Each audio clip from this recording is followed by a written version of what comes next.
ভারত থেকে দীর্ঘ পথ পাড়ি দিয়ে বাংলাদেশে এসে আশ্রয় নিয়েছিল একদল বন্যময়ূর, কিন্তু সীমানা পেরোলেও শেষ রক্ষা হলো না তাদের।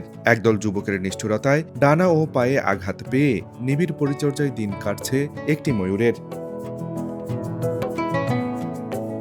ঘটনাটি কুড়িগ্রামের উলিপুরের। শনিবার সকালে ব্রহ্মপুত্র নদের পাড়ে ফাঁকা মাঠে খাবার খাচ্ছিল ৭ থেকে ৮টি ময়ূরের একটি ঝাঁক। হঠাৎ একদল যুবক তাদের লক্ষ্য করে ঢিল ছুটতে শুরু করে। বাকিরা উড়ে পালাতে পারলেও আঘাত পেয়ে একটি ভুট্টা খেতে আশ্রয় নেয় এই অভাগা পাখিটি। পরে সাদ্দাম হোসেন নামে এক কৃষকের বাড়িতে সেটিকে বেঁধে রাখা হয়।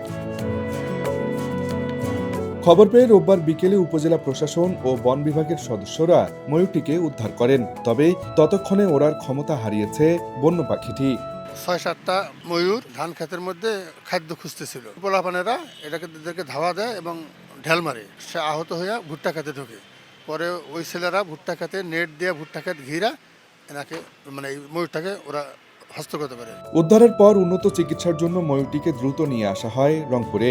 সেখানে চিকিৎসক ও বন কর্মকর্তাদের তত্ত্বাবধানে চলে ড্রেসিং ও প্রাথমিক চিকিৎসা। এখানে যারা ধরেছিল তারা হয়তো অসাবধানবশত হ্যান্ডেলিং করার কারণে কিছু আঘাতজনিত সমস্যা তার শরীরের মধ্যে দেখা যাচ্ছে এবং কিছু ল্যাসারেশনের সিমটম আছে।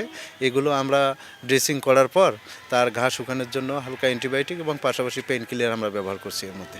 বিভাগীয় বন কর্মকর্তা জানান, সম্পূর্ণ সুস্থ না হওয়া পর্যন্ত পাখিটিকে নিবিড় পর্যবেক্ষণে রাখা হবে। এটা দেখা যাচ্ছে বাস্তবে এটা ডানা এবং পায়ের রানে আহত অবস্থায় আছে। আমরা ওইখানে নেওয়ার পর ওনার কী কী অবস্থা আছে জেনে এটা চিকিৎসা করাবো, অতঃপর আমরা এটা ঢাকা পাঠিয়ে দেব। হয়তো এটা আমাদের এই সাফারি পার্কে বা অন্য কোনো পার্কে এটা আমরা স্থানান্তর করব। বিশেষজ্ঞরা বলছেন, শীতকালে প্রচণ্ড ঠান্ডা আর খাদ্যের অভাবে ভারত থেকে মাঝে মধ্যেই ময়ূরের দল বাংলাদেশে চলে আসে।